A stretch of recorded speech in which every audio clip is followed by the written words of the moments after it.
Two new studies that tracked children's impulses toward food suggest kids with poor self-control are at an increased risk of gaining weight as they grow. ABC News medical editor Dr. Tim Johnson is on call with more. Dr. Tim? Thank you, Tanya. Joining us from Cincinnati is Kristen Rudolph, who's a registered dietitian who specializes in pediatric nutrition at the Cincinnati Children's Hospital. Thanks for joining us, Kristen. Thank you. And might you begin by briefly describing exactly what these two studies tried to show? Well, I think what they tried to show was that is there a possibility that there are some children that have lesser ability to self-regulate when it comes to food? And if that's the case, does this lead these kids to eventually have the risk of becoming obese later in life? And I think that they did show that mainly that it can start as early as 3 and 4 years old, that if children are more impulsive, that they possibly don't have the regulatory controls when it comes to food, and they tend to sort of possibly ignore hunger and satiety feelings and go for food when in fact it's just present. And is there any feeling now, or understanding I should say, in the field whether or not this impulse problem is built-in biological or something that kids learn even in the first few years of life?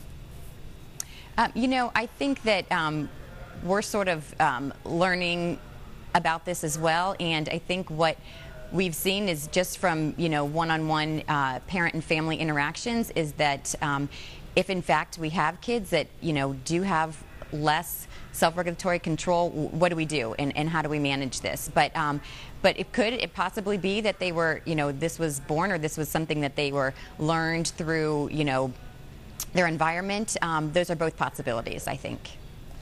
And what you're saying is, whatever, either one or a combination, you have to deal with the problem. So give us some tips. Let's make sure we get the bottom line here from you about what parents, what families can do with kids who seem to have impulse problems, that is, who want to eat everything they see before them. Absolutely. I think that's the biggest thing is that parents, it has to go back to the parents. Parents have to go back in control. If you have a child, first of all, I do want to say that, let's say you have a couple kids in your family. If you do have a child that seems to be a little bit more impulsive, I still think we need to treat everyone in the family the same way.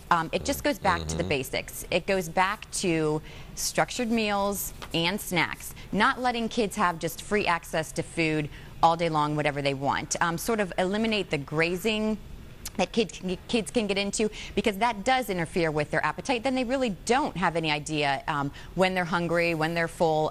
It really has to go back to not only structured meals, but meals that are balanced. So, not having just one food group at a meal. Let's talk about balanced meals that have good sources of fruits, vegetables, have a lean protein in there to really help fill them up a little bit.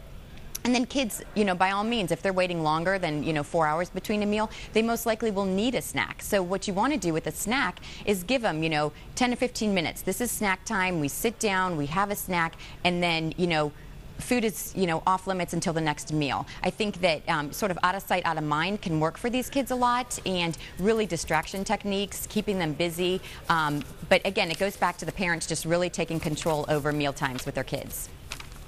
And speaking of parents, I'm assuming that the parents themselves have to be good role models, that if they're eating in a haphazard way with a lot of impulse, that'll rub off on their kids. Absolutely, definitely. Kids learn from their parents, their care providers. They will model whatever behaviors they pick up at home. So it is of utmost importance early on in life that parents really start this positive role modeling.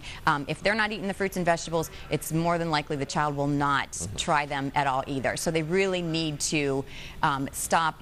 Family meals are a wonderful example. Sitting down so that everyone can see how it's done, how we eat slowly as a family. We eat the healthy meals, the balanced meals together. And finally, we always talk about exercise when we talk about weight control for adults. I assume that that's important for kids too. Oh yes, I can talk about food all day long, but it's not going to do any good unless the healthy nutrition is accompanied with really good activity. And it doesn't have to be structured for kids. It needs to be more of like playtime, but playtime so that they're moving around. You know, if you try to structure it too much, you're going to turn the kids off. It needs to be something where they're out, they're running around, they're active, and really getting them out of the house or even inside activities can help, you know, take their mind off, you know, just thinking that they just want to eat all day long. All of this a very good reminder that we need to keep an eye on our kids and their eating habits at a very early age. Kristen, we thank you for joining us. Definitely. Thank you so much.